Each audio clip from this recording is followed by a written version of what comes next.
How are you guys doing today? So, let's talk about the upcoming hay season. First things first,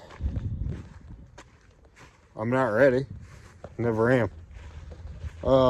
Still a bit of a tour on what did get done, what didn't get done this past winter, what we're going to be fighting with through the whole season, I'm assuming.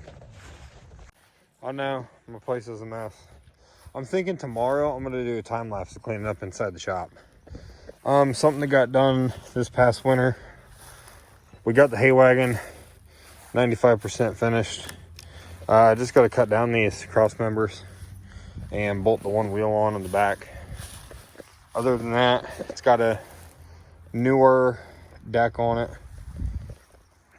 Should work out a lot better for this year. What didn't get done?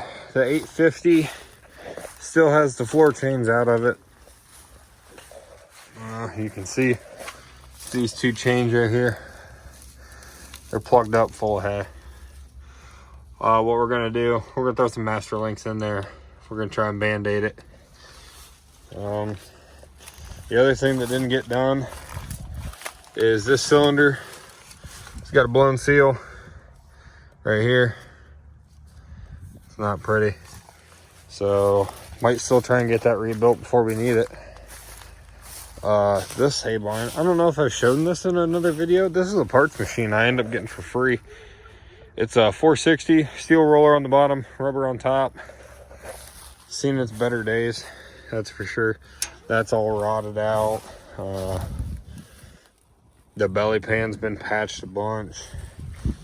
And back here, it's all rotted out on the backside too. Literally got it for parts. Came with a PTO shaft, new gearbox, or another gearbox. It's got all the skirts and everything. My feet are getting wet. On my hay barn, this dude right here is broke. So that'll be nice to have. The wobble box should be good on this. Came with this top link. Got a bunch of parts inside this toolbox. Walk over here. Go traipsing through the water in my tennis shoes. Well, not my tennis shoes, they're my hay dudes. Some stuff I want to look at.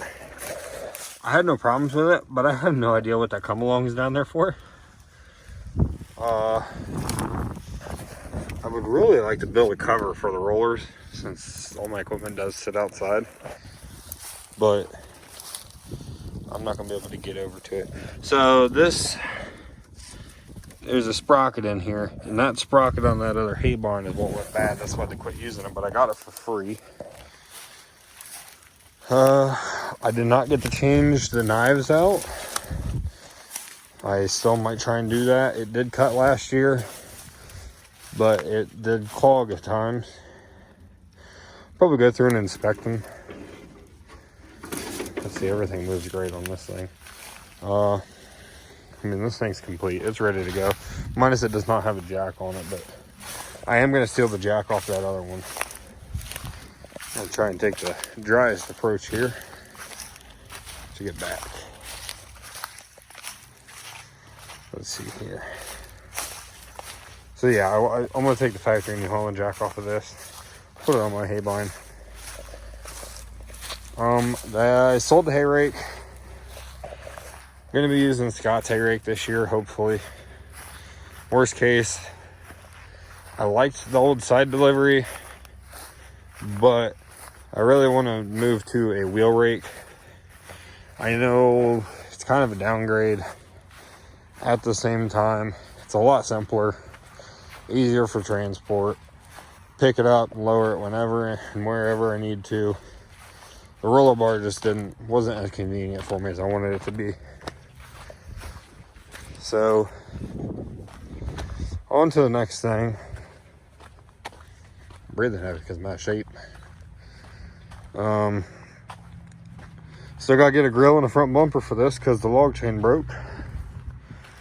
But we now have the Miller welder mounted. That was top of a bunch of junk in the back. Harbor Freight toolbox still working great.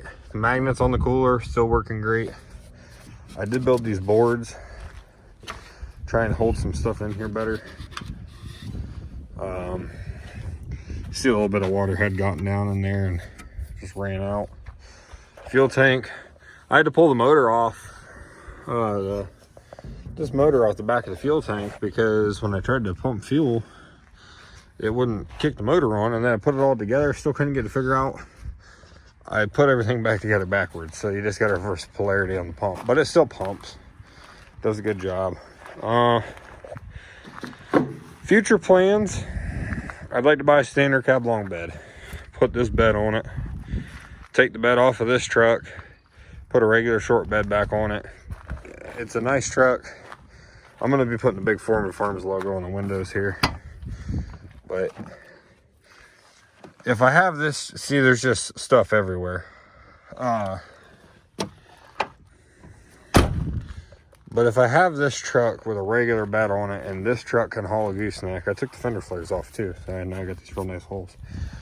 But if I was to put a regular bed on this truck, make this truck primary for hauling a gooseneck, going out to dinner with the family, whatnot, it would work out a lot better, because then the truck I put the flatbed on, I could just put everything on it, you know, storage boxes, all that stuff. I don't have to have it open enough to put a gooseneck on for when I need to haul the trailer.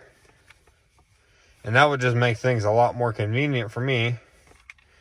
And two, then I could have a farm truck and I could finish fixing this thing up, making it look really nice. See, I put a new radio in it. Everything on this radio works. Navigation works on it. I mean, it's a super cool radio. But I want to put a 6-liter front end on it, grill. I got to put a new hood on it because the hood's dead in, new fenders, new front bumper, you know, the whole 9 yards. And I don't want to do all that and then beat it up again using it for farm work. Well, it's still going to be used for farm work, but you know what I'm saying, when it's got a long bed on a short bed truck anyway. So if I bought a standard cab long bed, I don't even have to buy the same year truck, you know, or diesel. I could buy a 5.4 truck, or I could buy an old IDI. I'd rather buy a 90s standard cab. And put it all on that. And then I could have this truck for nice, but I'm going to use this truck all year this year for, you know, farm work and everything else. So we'll see how it works out. I do believe I'm going to take the welder and the toolbox and all that stuff off at the end of the farm season and build a skid for it. That way I can just lift the skid, bolt it down to the back of the truck. That way everything comes out and everything goes back in, because I'm not driving, I don't want to drive around this winter with the welder hanging on the side of the truck and all that. So I think it would be better